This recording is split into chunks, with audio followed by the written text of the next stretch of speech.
Hey everyone, Todd here, and today we're talking about my perfect combo for the LUMIX S series, the L-mount lenses. If I only had the budget to purchase two lenses, these are the two that I would choose. Now the first lens in my combo here, we've already had for a while, which is the S-Pro 24-70 2.8. Love this lens, fantastic, it's fast. I mean, this is just a staple lens that every photographer or videographer, I believe, needs to have in their kit. The lens that we're talking about specifically today is the brand new 16-28 2.8 from Sigma, and I'm filming on that lens right now. Now, before I run through all the specs on the lens, let me go ahead and just jump into my top 3 features I love about this lens.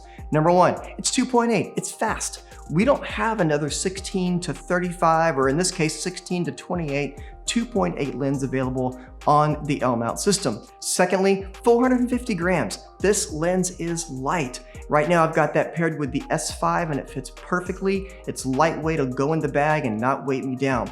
And then the third thing about this lens that I really like is that the zoom capabilities of the lens are actually internal, which means unlike the 24-70, which whenever I zoom, the length of my lens will change, this one will not, which then goes to a bonus feature that I love, in that this lens works really well on a gimbal because I can balance it once, set it up, and then I've got 16-28 that I can move through without changing the weight distribution and having to rebalance my gimbal. That's bonus. A few more features about this lens you want to cover. First of all, this is a full frame lens, obviously being part of the L-mount series. It is also a contemporary lens from Sigma. As I mentioned already, 450 grams. It's about 100 millimeters in length, and the thread size for the lens is 72 millimeters. On the exterior of the lens, we've got one switch for autofocus and manual focus. Also, this lens is weather resistant. It has a minimum focusing distance of 25 centimeters or 9.9 inches.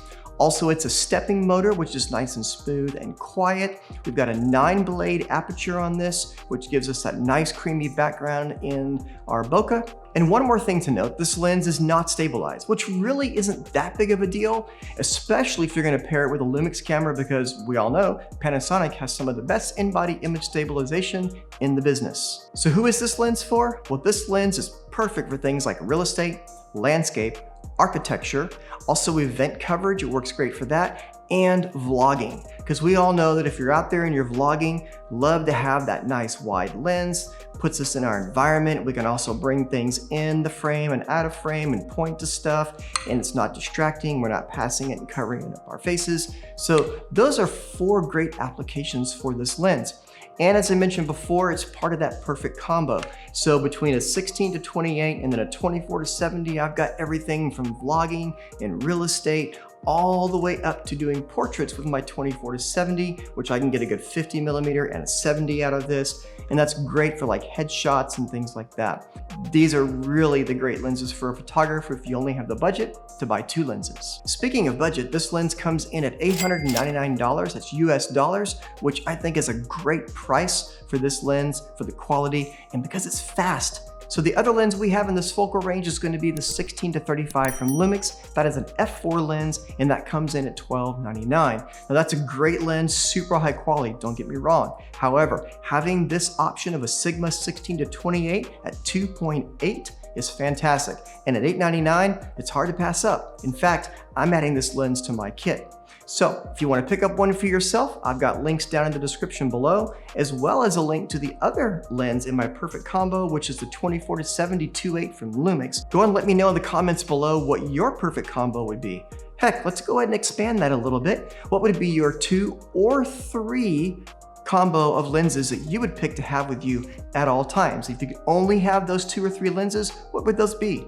In fact, for me, if I added a 3rd lens to this list, I would actually pick up a 35 1.8. I love that lens, and just that little bit of extra bokeh, a little bit of extra depth field on that 35 is fantastic. So for me, 16-28 2.8, 24-70 2.8, and a 35 1.8 would be my 3 lens combo that I would choose. Thanks so much for watching. Please hit like below if you enjoyed the video. Love to have you subscribe for more videos, and we'll see you on the next one.